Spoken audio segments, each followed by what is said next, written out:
He has constrained our fellow citizens taken captive on the high seas to bear arms against their country, to become the executioners of their friends and brethren, or to fall themselves by their hands. He has excited domestic insurrections among us, and has endeavored to bring on the inhabitants of our frontiers, the merciless Indian savages whose known rule of warfare is an indistinguished destruction of all ages, sexes, and distinctions. In every stage of these oppressions, we have petitioned for redress in the most humble of terms. Our repeated petitions have been answered only by repeated injury. A prince, whose character is thus marked by every act which may define a tyrant, is unfit to be a ruler of a free people. Nor have we been wanting in attentions to our British brethren. We have warned them from time to time of attempts by their legislature to extend an unwarrantable jurisdiction over us. We have reminded them of the circumstances of our immigration and settlement here. We have appealed to their native justice and magnanimity, and have conjured them by the ties of our common kindred to disavow these usurpations, which would inevitably interrupt our connections and correspondence. They too have been deaf to the voice of justice and consanguinity. We must therefore acquiesce in the necessity which denounces our separation, and hold them as we hold the rest of mankind, enemies in war, in peace, friends.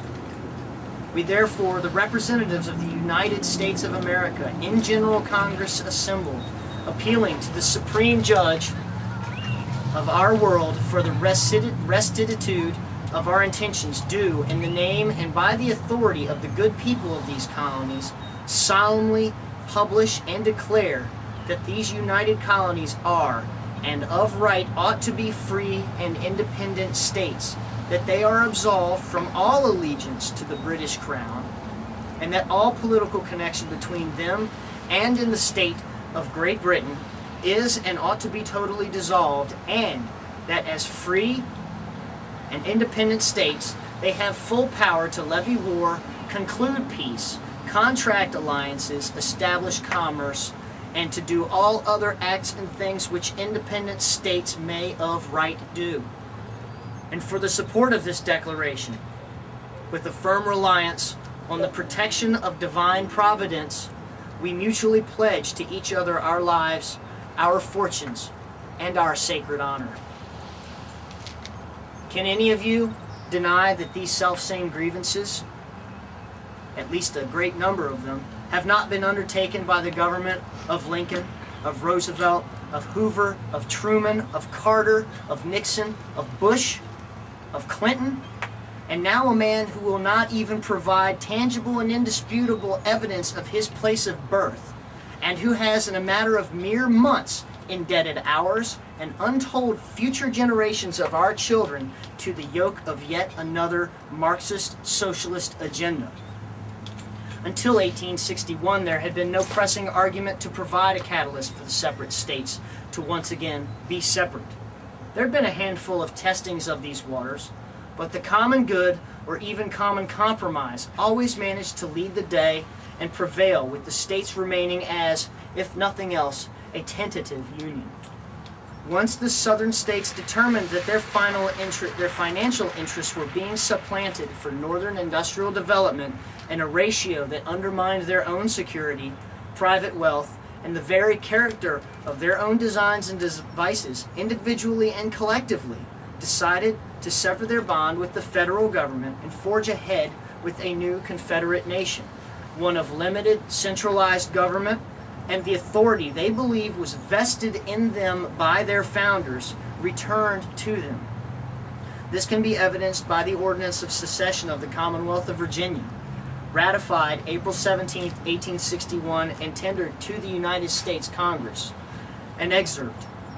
The people of Virginia, in their ratification of the Constitution of the United States of America, adopted by them in convention on the 25th day of June in the year of our Lord, 1788, having declared that the powers granted them under said Constitution were derived from the people of the United States, and might be resumed whensoever the same should be perverted to their injury and oppression, and the federal government having perverted said powers.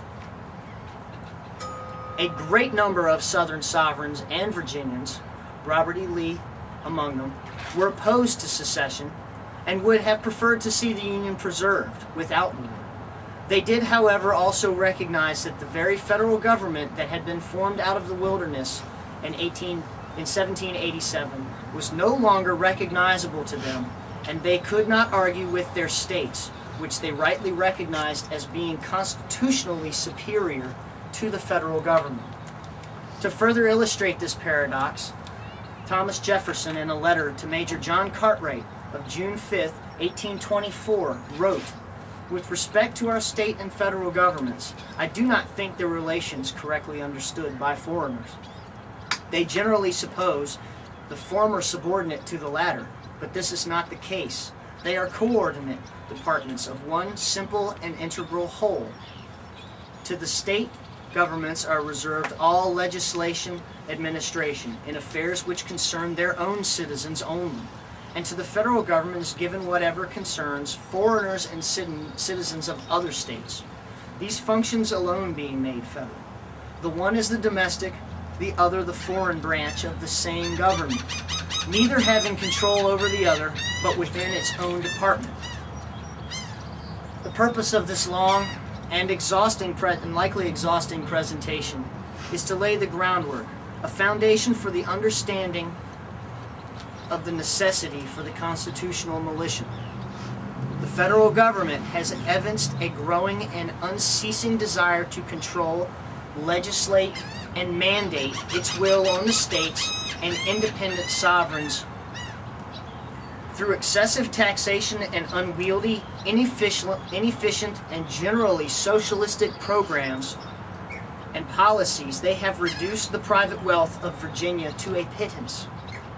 They print trillions of dollars of Federal Reserve notes, which are not actual money. They are, in the classical sense, but rather debt instruments, promissory notes that have not a value based on tangible real product, but on speculation and artificially inflated credit markets. Then they force small businesses, the single largest generators of private wealth and providers of employment in Virginia, to pay the greatest corporate income taxes in the world. The world. To provide welfare services, government education, and business and energy incentives to foreign interests and illegals. Our founders prepared a protection for us as citizens against such tyranny. It is contained in that simple sentence that I issued earlier, perhaps more well known as the Second Amendment. A well-regulated militia being necessary to the security of a free state, the right of the people to keep and bear arms shall not be infringed. Being necessary to the security of a free state. Gentlemen and ladies, it is not only our right and responsibility, but our duty as Virginians and Southern to demand that our state legislatures adopt and enact statutory law re-empowering the militia of the people to act as it was once intended, as the ultimate authority under the civil power to execute the laws of the Commonwealth and the Constitution. The basic building block of the militia of the several states is a Citizens Homeland Security Association, and that is what I'm here to represent to you today. CHSA is a fundamental